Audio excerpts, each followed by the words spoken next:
So this video, I just want to talk about my CPTSD and how it's had a certain effect on my life, especially health, physical fitness, staying consistent with things, right? And you might even be able to relate, and if you can, I have a powerful piece of information I want to share with you.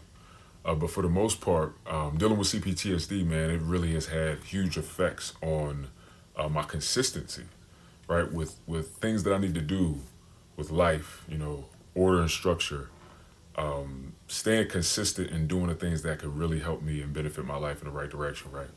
And a lot of people who deal with CPTSD end up dealing with this because they were either like neglected or abused as a kid, right? By a parent, whomever. But that neglect and that abuse does a lot to the brain. It does a lot to the psyche, causes a lot of cognitive distortions. But most importantly, if you were in an environment that was dangerous, a lot of domestic violence, you really just didn't feel safe at home pretty consistently. A lot of these things can cause CPTSD, and that's something that I definitely deal with. At 36 years old, it's really all coming full surface and full circle for me.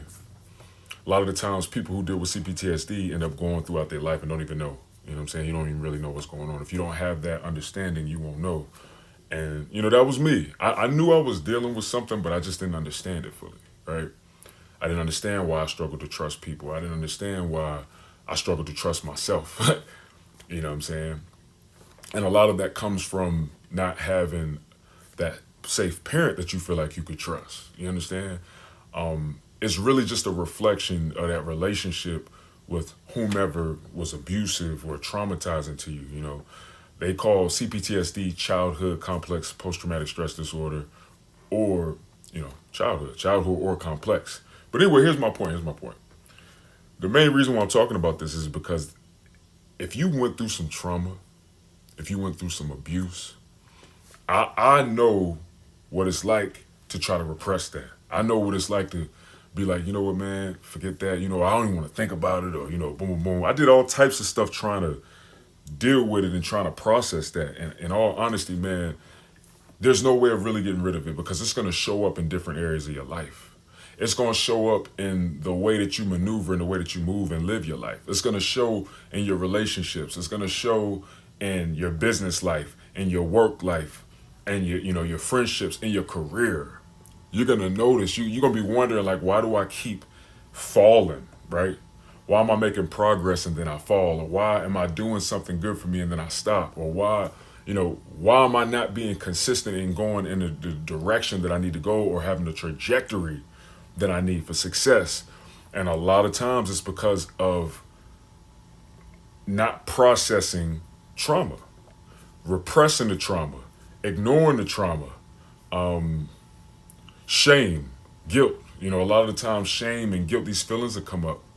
And a lot of the time, that'll cause people to turn away from it, turn away from even wanting to think about it, let alone talk about it. You know what I'm saying? Throughout the years, I think one thing that was kind of helping me heal some was me talking about it. I don't know, like once I hit like 21, I think, I want to say like 21 years old, I just started getting to a point where I'm like, you know what, forget it. I'm going to talk about it. I'm going to talk about it. And it really helped me. It really helped me out a lot. I still was resenting my mom a lot with that when I was talking and telling people about it. But it was helping me, though. Being vulnerable with that was helping me. But I didn't know that I was dealing with so much more. And at the end of the day, guys, when we repress things and when we try to not deal with it or talk about it, guys, it's still there. It's still there, and it shows up and reflects in your life in different areas.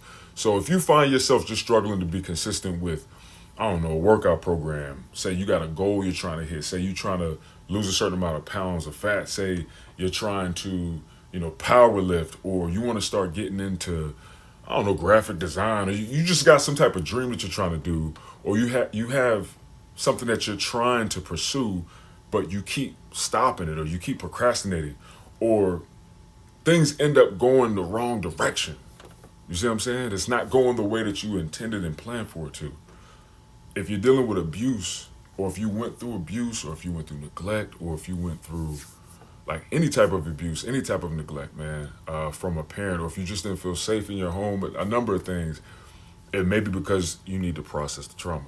And I'm not gonna lie, man, I've really been focusing on healing for the last year, and it's been helping me out tremendously. It's really helping me out tremendously, and I really, really see now how I can have my life on track and where it needs to be. I'm still healing though, and that's the thing. It takes time to heal, just like a wound on your body or your flesh. It takes time to heal. But I'm realizing as I'm healing and as I'm making progress, I see the light.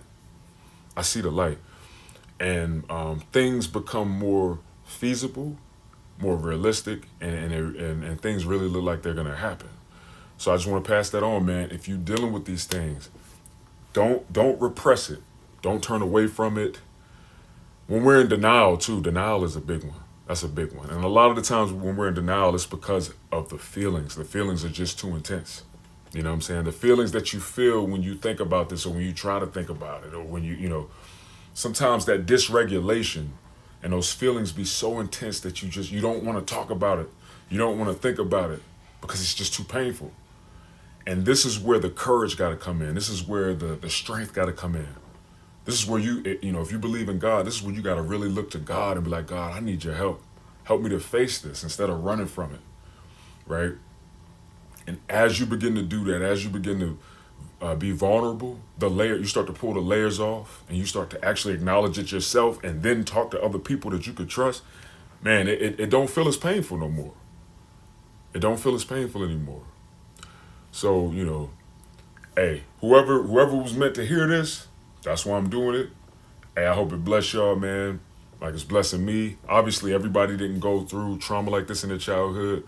The percentage, I think there's a higher percentage of people who have been through trauma that the world acknowledges, or that psychology and all that acknowledges.